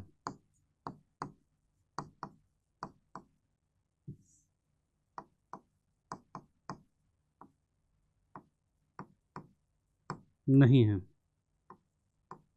ठीक है, तब फलन आपका एकाक आच्छादी नहीं है। इतनी बात क्लियर, डन। ठीक है, चलो अब इसके बाद चलते हैं नेक्स्ट पर। नेक्स्ट की हम बात करते हैं, तो नेक्स्ट हमारे पास क्या रहने वाला है, ये क्वेश्चन आप सभी के सामने आ गया है भाई। ये कहा जाए तो बोर्ड्स का ये फेवरेट क्वेश्चन है, बोर्ड्स की अगर बात की जाए तो उनका ये फेवरेट क्वेश्चन रहता है। यहाँ पर एक प्रतिलोम वाला क्वेश्चन देखने को मिल जाता है, तो वहाँ से आप बिल्कुल देख सकते हो भाई। क्वेश्चन में कहा गया कि मान लीजिए ए जो आपको दे रखा है वो सभी वास्तविक संख्या है लेकिन 3 को छोड़कर, बी आपका सभी वास्तविक संख्या लेकिन 1 को छोड़कर। ठीक है, अब उसके बाद फंक्शन जो दिया हुआ है x-2/x-3 द्वारा परिभाषित फलन है, जिसमें कि ए से बी की तरफ जा रहे हैं, यानी कि पहले आप ए रखोगे तो बी आंसर आएगा। ठीक है, पर विचार कीजिए क्या एफ एकाकी आच्छादी है, इसमें चेक करना है क्या एफ जो है एकाकी आच्छादी है। अपने उत्तर का औचित्य भी दीजिए, यानी कि रीजन भी देना है। चलो हम चेक करते हैं, यहाँ पर इसके हल पर आते हैं। हल के अकॉर्डिंग जैसा कि फंक्शन हमें दे रखा है कितना भाई, फंक्शन दे रखा है x-2 और x-3 दे रखा है। अब यहाँ पर हम क्या देख पा रहे हैं कि भाई जब fx1 जो है वो fx2 के बराबर आ जाए, जब fx1 fx2 के बराबर हो जाए, तब मैं यहाँ पर कहूँगा, तब आप देख पा रहे हो x1 माइनस में 2 बटे में x1 माइनस में 3 बराबर में x2 माइनस में 2 बटे में x2 माइनस में 3 लिखोगे। ठीक है, इसको क्रॉस मल्टीप्लाई करो और इसका आंसर निकालो। ठीक है, तो यहाँ पर हम देख पा रहे हैं इसके आंसर के लिए, तो इसको इधर गुणा करूँगा तो ये आएगा भाई x1 - 2 और ये आएगा x2 - 3। इसको इधर लेके जाएंगे तो ये आएगा भाई x1 - 3 और x2 - 2 आ जाएगा। ठीक है, इसको अंदर गुणा किया तो ये आएगा ये x1 x2 आएगा, फिर -3x1 आएगा, -2x2 आएगा, +6 आ जाएगा। इधर की बात करें तो ये x1 x2 आएगा, -2x1 आ जाएगा, -3x2 हो जाएगा, +6 आ जाएगा। इतनी बात क्लियर, कोई दिक्कत नहीं। अब यहाँ पर मैं देखा ये x1 x2 से ये गया, 6 से हमारा 6 चला गया और इसके अंदर x1 x2 को अलग अलग कर लेते हैं। जैसे 3x1 को एक इस तरफ लेके आता हूँ तो यहाँ राइट साइड में आपको देखने को मिल रहा था भाई, राइट साइड में आपको देखने को मिल रहा था 2x1 माइनस का था, ये -3 इधर आएगा तो +3x1 हो जाएगा, -2x1 हो जाएगा। इस -3 को इस साइड लेके जाओगे तो क्या हो जाएगा, तो ये प्लस का 3x2 हो जाएगा और माइनस में 2x2 है तो ये आ गया। इसको जब सॉल्व किया हमने तो ये आ रहा है आपका x2 और ये आ रहा है x1। यानी कि अब हम यहाँ पर देख पा रहे हैं कि जब आपके पास कोई भी फलन fx1 fx2 के बराबर हो जाता है, जब कोई भी फलन fx1 fx2 के बराबर होता है तब उसको पूरा प्रूफ करके फाइनली हमने देखा, और अगर हमारा उस टाइम पे x1 = x2 भी आ जाए तब आप उस फलन को कहते हो कि वो फलन आपका एकाक है। तो हम यहाँ पर लिखेंगे तब आपका जो फलन था वो क्या है, एकाक है। ठीक है, एकाकी है या एकाक है जो भी लिख सकते हो, डन, कोई दिक्कत नहीं। अब हम बात करेंगे अच्छादक की बात करेंगे। ये तो आपका फर्स्ट वाला पार्ट था, फर्स्ट वाला था जो कि एकाक वाले के लिए था। सेकंड अच्छादक की हम बात करते हैं, अच्छादक किस अकॉर्डिंग चलने वाला है। अच्छादक के लिए क्या है, तो ये फंक्शन आपको दे रखा है ऐसा, और ये आपको दिया है x - 2 और x - 3 दे रखा है, इसके बराबर में y कर लो। क्या भाई, इसके बराबर में y कर लो। ठीक है, अब यहाँ से x का मान निकालो, कैसे निकलेगा, इसको उधर गुणा किया तो ये आएगा x - 2 बराबर में y के साथ आ जाएगा, x - 3 आ जाएगा। इतनी बात क्लियर। ठीक है, इसके बाद हम क्या करेंगे, y को अंदर गुणा करते हैं तो ये x - 2 आ रहा है इक्वल टू में yx -3y आ गया। इस yx को इधर लेके आएंगे तो क्या हो जाएगा, ये इधर आके घटेगा तो x माइनस में yx आएगा, और ये उस साइड जाएगा तो आएगा 2 - 3y आ जाएगा। इतनी बात क्लियर। ठीक है, इसमें से हमने x को कॉमन ले लिया भाई, यहाँ से हमने इनमें से x को कॉमन ले लिया। जैसे x को कॉमन लिया तो 1 - y आ जाएगा, ये 2 - 3y हो जाएगा। यहाँ से x की वैल्यू कितनी आ रही है, तो 2 - 3y और बटे में 1 - y आ रहा है भाई, 2 - 3y बटे में 1 - y आ रहा है। इतनी बात क्लियर। ठीक है, तो ये आपके पास x की वैल्यू आ चुकी है जो कि है x = में 2 - 3y अपॉन में 1 - y आ गई है। चलो ठीक है, बहुत बढ़िया। ओके, देखो स्टेप समझो, अगर मुझे अच्छादक करना है तो क्या करना होगा, तो पहले तो इसके सामने y रखना होगा, फिर यहाँ से सॉल्व करके x की वैल्यू निकालनी होगी। जो भी x आया उसको वापस यहीं रखो और फिर कट कर वापस y आना चाहिए। यानी कि अब मैं नेक्स्ट पर चलूँगा तो नेक्स्ट की मैं बात करूँगा। तो यहाँ पर हम देख पा रहे हैं कि फंक्शन के अंदर आपको रखना है, क्या रखना है भाई फंक्शन के अंदर, तो इसके अंदर रखना है 2 - 3y बाई 2 - 3y और बटे में 1 - y। भाई ये आपने फंक्शन के अंदर रख दिया है, 2 - 3y बटे में 1 - y। ठीक है, उसको उठाकर आप इसके अंदर वैल्यू पुट करोगे, यानी कि आप x - 2 और x - 3 जो आपके पास था, यानी कि नॉर्मल फंक्शन में राइट साइड में लिखता हूँ तो ये आ जाएगा फंक्शन जो था वो था x - 2 और x - 3 था। अब मैं इस x की जगह पर इतना बड़ा रखूँगा तो उस कंडीशन में क्या आएगा, तो वो x की जगह पर आ जाएगा 2 - 3y बटे में 1 - y और -2 आएगा बटे में, भाई क्या जाएगा 1 माइनस में, x की जगह पर आ रहा है 1 माइनस में 2 - 3y और बटे में 1 - y, ये उस x की जगह पर आ गया -3 आ गया। अब इसको सॉल्व करेंगे, यहाँ पर हम देख पा रहे हैं तो ऊपर हमारे पास है 1 माइनस में y है, ये इधर गुणा होगा 2 - 3y और उसके बाद माइनस में 2 के साथ हम देख पा रहे हैं 1 - y आ चुका है।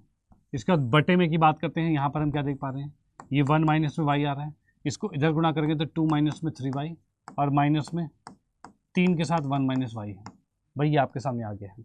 ठीक है, अब इसको मैं देखता हूँ तो इससे प्रॉपर ये कट गया, ऊपर को सॉल्व किया तो मुझे दिख रहा है 2 - 3y और माइनस में 2 और प्लस में 2y आ रहा है। बटे में की बात की जाए तो यहाँ पर हम देख पा रहे हैं 2 - 3y और माइनस में 3 और प्लस में 3y आ जाएगा।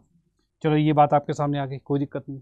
अब देखते हैं क्या कुछ कट रहा है, तो यहाँ पर मैंने देखा 3y से 3y खत्म और 2 से 2 खत्म, 3 में से 3y में से 2y गया तो ये बचेगा माइनस में y, नीचे 2 में से 3 गया तो ये माइनस में 1 बचेगा, इससे ये कट चुका है और आपका आंसर y आ गया। और यही चीज़ हमें चाहिए थी भाई, यही चीज़ हमें चाहिए थी कि अगर आपको आच्छादक सिद्ध करना है तो पहला काम ये करना होता है, जो भी फंक्शन दिया है उसके बारे में बराबर में y लिखना है, और उसके बाद क्या करना है, तो यहाँ पर से की बात की जाए, यहाँ से आप इसमें से x की वैल्यू निकालोगे, उस x की वैल्यू को निकाल कर वापस इसी में रखोगे जो कि हमने यहाँ पर रखा है इसके अंदर, ठीक है। इसमें वापस रखकर कट पिट कर आपका y आंसर आ गया। इसका मतलब फाइनल कंक्लूजन ये है कि तब फलन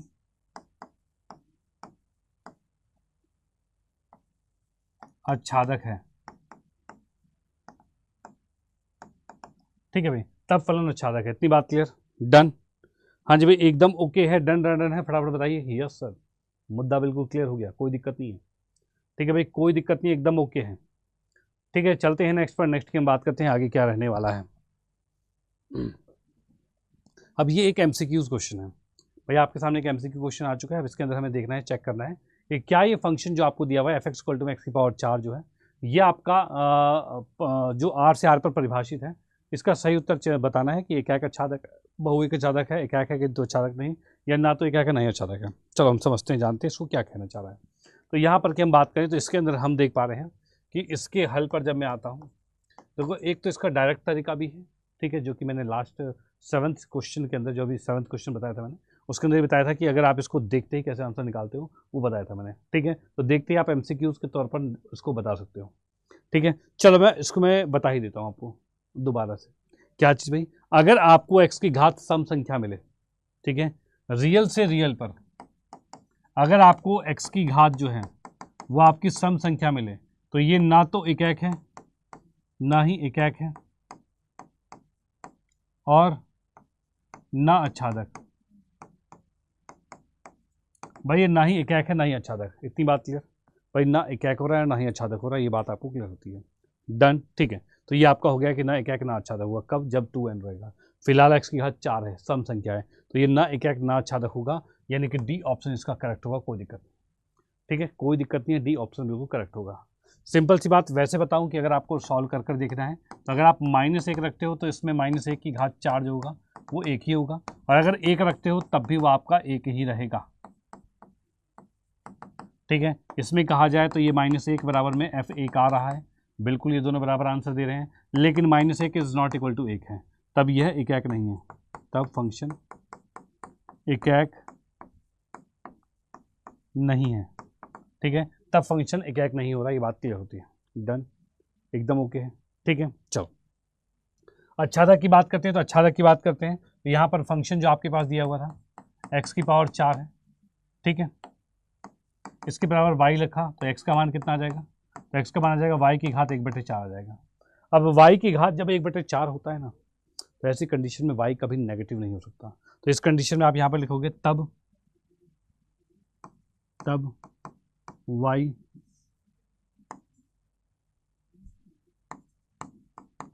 y कभी नेगेटिव नहीं हो सकता,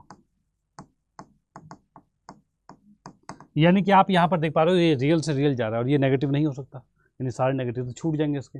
इसका मतलब ये है कि ये फलन जो आपको दिख रहा है ये आपका आच्छादक नहीं होगा, तो यहाँ पर आप लिखोगे तब फलन आच्छादक नहीं है, तब फलन आच्छादक नहीं है। अगर यही क्वेश्चन आपका 5 नंबर में आता है तो आपको ऐसे एक्सप्लेन करना होगा, ठीक है, लेकिन अगर एमसीक्यूज आता है तो आपको ये बात ध्यान रखनी होगी, ये वाली बात प्रॉपर ध्यान रखनी होगी, जिससे कि कोई दिक्कत नहीं होगी, बड़े प्यार से आप इसको हल कर सकते हो कि अगर सम संख्या है तो आपका क्या हो जाएगा, ना ही एकाक ना ही आच्छादक रहेगा, और अगर विषम रहेगा तो दोनों चीज़ रहेगी, एकाक आच्छादक रहेगा, ठीक है, ओके, डन। चलो भाई ये मुद्दा भी बिल्कुल क्लियर होता है। अब चलते हैं नेक्स्ट पर। नेक्स्ट की हम बात करते हैं कि आगे क्या रहने वाला है। ये फंक्शन आपको दिया है, मान लीजिए कि fx = 3x आपको दिया हुआ है, अब इसके अकॉर्डिंग आपको बताना है क्या रहेगा। अब इसमें मैं बताऊं तो यहाँ पर आपको दिख रहा है रियल से रियल पर, भाई इसमें आपको दिख रहा है रियल से रियल पर, चलो पहले शॉर्टकट नहीं, पहले लॉन्ग कट चलेगा फिर बाद में शॉर्टकट चलेगा। तो पहले हम यहाँ पर देखते हैं इसके हल पर, फर्स्ट का इसके हल की बात करते हैं सीधे। क्वेश्चन दिया हुआ है fx = 3x दे रखा है। अगर मैं कहता हूँ कि जब fx1 जो है वो बराबर होता है fx2 के, भाई जब fx1 fx2 के बराबर होता है तो उस कंडीशन में चेक इसको रख कर देख लेता हूँ, ये 3x1 जो है वो बराबर होगा 3x2, ठीक है, 3 से 3 खत्म हुआ तो आ जाएगा x1 बराबर x2 आ जाएगा। क्या भाई, x1 बराबर में x2 आपके सामने आ जाएगा। डन, चलो ठीक है, x1 x2 के बराबर हो गया है। अब उसके बाद नेक्स्ट की हम बात करते हैं कि भाई एकाएक, अच्छा ये जब हो गया है तब हम कहेंगे तब फलन एकाएक है।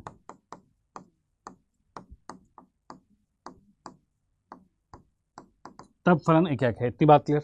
डन, ठीक है, चलो नेक्स्ट की हम बात करते हैं। नेक्स्ट हमारे पास क्या रहने वाला है भाई, यहाँ पर हम देख पा रहे हैं रियल से रियल जा रहा है, सही उत्तर ठीक है ठीक है ठीक है, एकाएक अच्छादक है, एकाएक हो गया, ठीक है। अच्छादक की बात करते हैं, अच्छादक के लिए क्या होगा, तो अच्छादक के लिए मैं यहाँ पर देखूंगा fx आपको दे रखा है 3x जो कि y के बराबर क्या, तो x का मान आ गया y/3। भाई ये आपका रियल नंबर है ना, हाँ रियल है, तो y/3 रियल हो सकता है, कोई दिक्कत, ठीक है। हाँ अगर ये नेचुरल से नेचुरल रहता तब ये आपका नेचुरल नहीं हो पाता, y/3 नेचुरल नहीं होता, तो यहाँ पर आप कहते हैं कि अच्छादक नहीं होगा, लेकिन फिलहाल ये आपके पास रियल नंबर हो रहा है, इसलिए हम इसको चेक करेंगे, इसको उठाकर वापस रखेंगे, यानी कि आप इसमें y/3 रखोगे तो 3 है गुणे में y/3 आएगा, इससे इसको काटा और वापस y आ रहा है, यानी कि तब फलन अच्छादक है। भाई तब फलन अच्छादक है, इतनी बात क्लियर। डन, कोई दिक्कत नहीं है, एकदम ओके, कोई बात, डन है, ठीक है। चलो ये मुद्दा भी बिल्कुल क्लियर होता है। अब इसके बाद हम चलेंगे नेक्स्ट पर। नेक्स्ट हमारा एक कॉन्सेप्ट आता है भाई गॉस और फॉग वाला, ठीक है। और ये किसका है, तो फलनों का संयोजन तथा व्युत्क्रमणीय फलन की हम बात करेंगे, ठीक है। इसके बारे में भी आपके एनसीईआरटी में दिया हुआ है, यानी कि आपके सिलेबस में है और उसमें कोई दो राय नहीं है, ठीक है। इसमें मोस्टली बच्चों को कन्फ्यूजन होता है कि सिलेबस में सर नहीं है, ये गॉस फॉग वाला कट गया, तो बेटा जब एनसीईआरटी में दिया हुआ है, नई वाले एनसीईआरटी में दिया हुआ है, तो कटा हुआ क्यों है, नहीं रहेगा कटा हुआ, आपको ये पढ़ना पड़ेगा, तो बिल्कुल नजर स्क्रीन पर रखिए, ठीक है। यहाँ पर हम बात करते हैं फलन में आपको दिया गया है क्या चीज़ भाई, फलनों के संयोजन तथा व्युत्क्रम की बात करें। संयोजन का मतलब क्या हो रहा है, संयोजन का मतलब ये हो रहा है कि अगर कोई फंक्शन ए से बी जा रहा है, कोई दूसरा फंक्शन बी से सी जा रहा है, अगर दोनों को संयोजित किया जाए तो एफ और जी को आपस में जोड़ा जाए, तो ये जो जाएगा, पहले ए से बी जा रहा था, फिर जी जो है वो बी से सी जा रहा है, लेकिन दोनों को जोड़ोगे तो फाइनल कंक्लूजन क्या हुआ है, तो आप ए रख रहे हो तो आपका सी आंसर आ रहा है, ठीक है। इस कंडीशन में आप इसे क्या कहोगे, जब ए से सीधे सी पर जा रहे हो, इस कंडीशन में आप कहोगे गॉफ होगा। ये गॉफ मतलब जी ऑफ एफ, यानी एफ के अंदर, जी के अंदर आप एफ एक्स को रख रहे हो, पर जी के अंदर एफ एक्स को रख रहे हो, ध्यान रखना। यानी गॉफ का मतलब ये होता है कि आप क्या कर रहे हो, जी के अंदर एफ एक्स को रख रहे हो, यानी कि जी के अंदर देखो ऐसे एफ एक्स को रख रहे हो, बात का ध्यान रखना, ठीक है।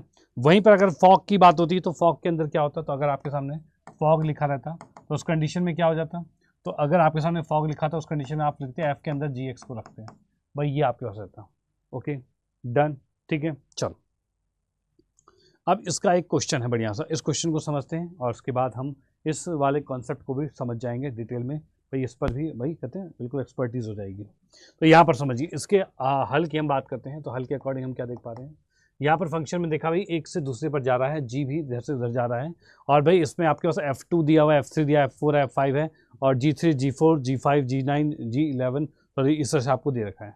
अब आपको क्वेश्चन में कहा है गॉफ ज्ञात कीजिए, भाई गॉफ हमें ज्ञात करना है, तो गॉफ की अगर मैं बात करता हूँ तो आप इसमें क्या कहना चाह रहे हो, तो भाई जी के अंदर गॉफ एफ कह रहे हो, इसका मतलब होता है भाई जी के अंदर आप एफ एक्स को रख रहे हो, ठीक है, जी के अंदर एफ एक्स को रख रहे हो, चलो ठीक है, बहुत बढ़िया।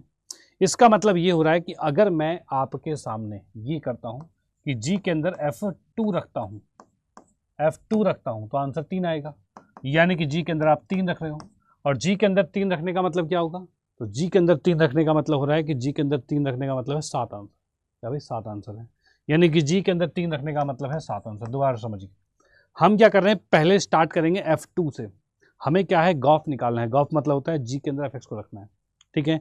तो अगर मैं जी के अंदर एफ एक्स को रखूँगा तो पहला स्टार्ट करूँगा इससे, F2 को अगर मैंने यहाँ पर रखा तो इसका मान जो आ रहा है वो 3 आ रहा है, तो 3 आ गया, इसकी जगह पर हमने 3 रखा, और G3 है कितना, तो G3 आपका 7 है, ठीक है। नेक्स्ट हम बात करते हैं जी के अंदर सेकंड वाले को लेंगे फंक्शन को, F3 लिखा गया, तो अगर मैं इसके अंदर F3 लिखता हूँ तो क्या होगा, तो इसके अंदर हम देख पा रहे हैं इसका आंसर 4 है, इसका आंसर 4 है, और 4 के अकॉर्डिंग G4 कितना आ रहा है, तो G4 आपका 7 आ रहा है, अरे वाह बहुत बढ़िया, G4 7 आ रहा है। नेक्स्ट हम बात करते हैं अगला वाला क्या है, अगले वाले की बात करें, जी के अंदर मैं रखता हूँ क्या भाई, F4 रखा जाए, अगर मैं F4 रखता हूँ तो क्या होगा, F4 का मतलब है 5 मान, क्या है 5 इसका मान, और 5 का मतलब जी के अंदर अगर आप 5 रखते हो तो आपका आंसर 11 आ रहा है, आपका आंसर 11 आ रहा है।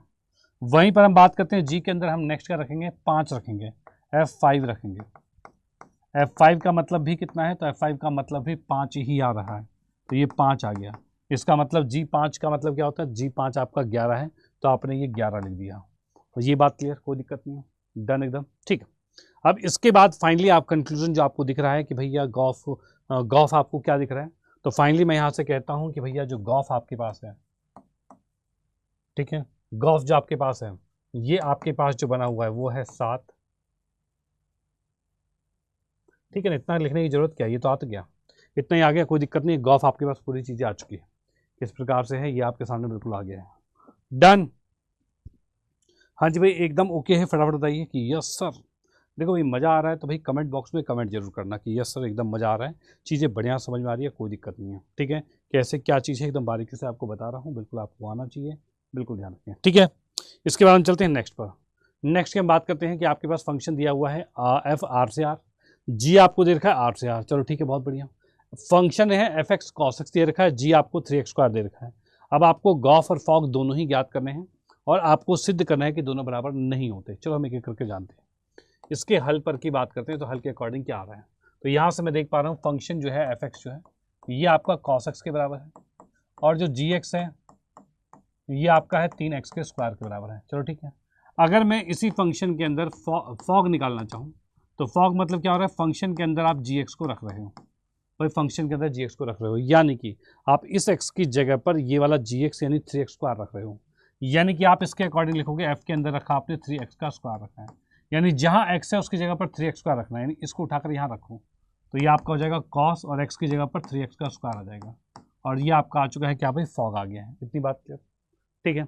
नेक्स्ट हम बात करते हैं कि आपके पास आता है गॉफ। गॉफ मतलब जी के अंदर आप एफ एक्स को लेकर आ गए हो, भाई जी के अंदर एफ एक्स को लेकर आ गए हो, ठीक है। अब जी के अंदर जब एफ एक्स को लेकर आओगे तो इस कंडीशन में आप क्या देख पा रहे हो, तो जी के अंदर एफ एक्स कहाँ दिख रहा है भाई, ये रहा, मैं ये हमारे पास कॉस एक्स एफ एक्स, तो इसको हमने कॉस एक्स लिख दिया है, यानी कि आप जी के अंदर कॉस एक्स को रख रहे हो, इस एक्स की जगह पर कॉस लिख रहे हो, तो ये एक्स यहाँ पर भी है तो इस पर भी लिखो कॉस, यहाँ लिखा 3 cos² एक्स लिख दिया है। अब आप मुझे बताइए क्या ये दोनों बराबर लिख रहे हैं, तो बिल्कुल भी बराबर नहीं है, तो इसका मतलब आप क्या लिखोगे, तब फॉग जो आपका है is not equal to gof है, तब आपका फॉग जो है वो गॉफ के बराबर नहीं होगा। ओके डन डन डन, एकदम एकदम डन होगी बात, कोई दिक्कत नहीं, एकदम ओके है। चलो अब इसके बाद ये वाला कॉन्सेप्ट भी हमारा क्लियर होता है, हाँ जी ये वाला कॉन्सेप्ट भी क्लियर होता है। अब इसके बाद एक आता है व्युत्क्रमणीय फलन क्या होता है। भाई व्युत्क्रमणीय फलन क्या होता है वो मैं थोड़ा सा आपको बता देता हूँ, उसके लिए साथ सिर्फ एक MCQ क्वेश्चन आपके साथ बनेगा, उसके अलावा कोई ज़्यादा व्युत्क्रमणीय है नहीं। भाई हम बात करते हैं इसके बाद एक कॉन्सेप्ट था,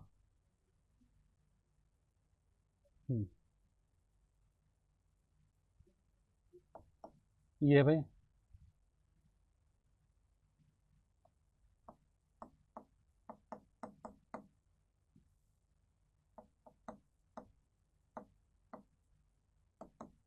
व्युत्क्रमणीय फलन, ठीक है, यानी कि इनवर्स की बात कर रहे हैं। तो इनवर्स के लिए व्युत्क्रमणीय फलन कोई भी फलन तब होता है, ये तब आपका व्युत्क्रमणीय होगा जब फलन एकाक प्लस आच्छादक, यानी कि मैं यहाँ पर लिख देता हूँ जब फलन एकाक तथा आच्छादक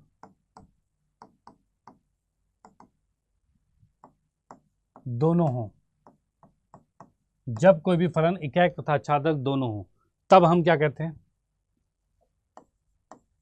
तब फलन व्युत्क्रमणीय होगा, ठीक है, तब फलन आपका व्युत्क्रमणीय होगा।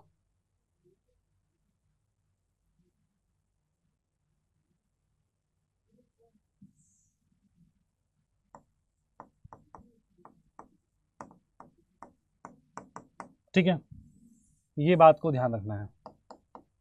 अब मैं ठीक से लिख देता हूँ भाई,